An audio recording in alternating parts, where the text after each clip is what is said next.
Our world lead now. Could ISIS get their hands on a rocket that could bring down a passenger plane?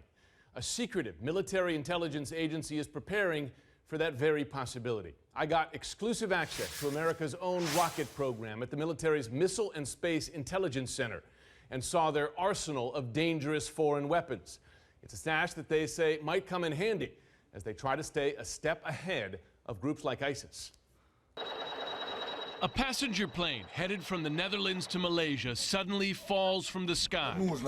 Malaysia Airlines flight MH17 brought down near the Ukraine-Russia border by Russian-backed rebels using this surface-to-air missile system known as the Buk.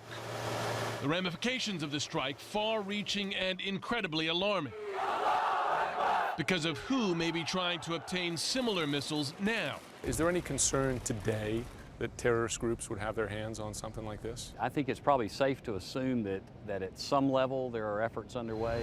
Folks back home are immediately going to say, my God, look at that missile. Can a group like ISIS get their hands on it? It would not be impossible, but we would certainly say that there's going to need to be some training involved. Mark Clark is the director of the Missile and Space Intelligence Center, a branch of the military's own intelligence operation, the Defense Intelligence Agency, or DIA. Located far from the battlefields of Iraq and Afghanistan in Huntsville, Alabama, the home of America's own rocket program. Filling the agency's grounds are a rogues gallery of dangerous foreign weapons, some captured, some purchased, some acquired by means the DIA won't reveal.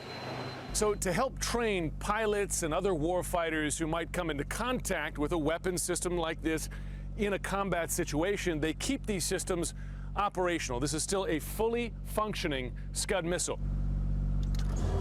Proliferation of missile technology preoccupies analysts here more than any other threat. We have greater concerns about the smaller missile threats and the likelihood of the proliferation of those.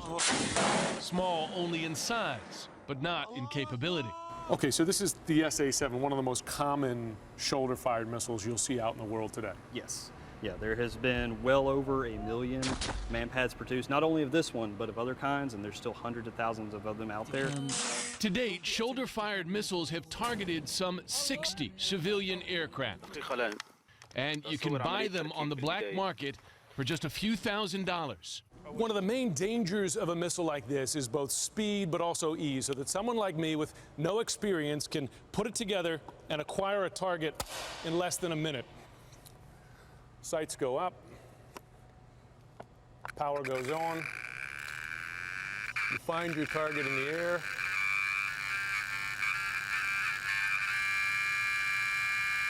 and you fire your missile.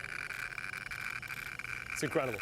Often the agency here comes into action after rather than before an attack. This is the first time a reporter has been allowed inside the center's technical analysis room. So it's a CSI. It is a CSI forensic sort of capability, similar to a crime scene investigation sort of thing. A little bit of DNA here and a fingerprint there begins to piece together a pretty compelling story. Within minutes of MH17's crash, analysts here sprang into action, desperate to as quickly as possible determine the cause of the crash. As luck would have it, they had visitors that day who could help. A group of representatives from across the intelligence community who do just this kind of analysis. We had them here in the building. So all those experts just happened to be here. It just happened timing-wise to work out that way. As the outside world debated the cause, the DIA already had a very likely suspect. Within the hour and a half, we were confident that it was a missile that shot it down, a surface-to-air missile that shot it down. We had a fair idea of which one, although we still had some homework to do.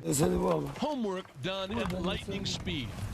Within hours, they were confident they had pinpointed the murder weapon and the perpetrators, telling President Obama that Russian-backed separatists had fired a Russian-made missile that sent nearly 300 people plunging to their deaths.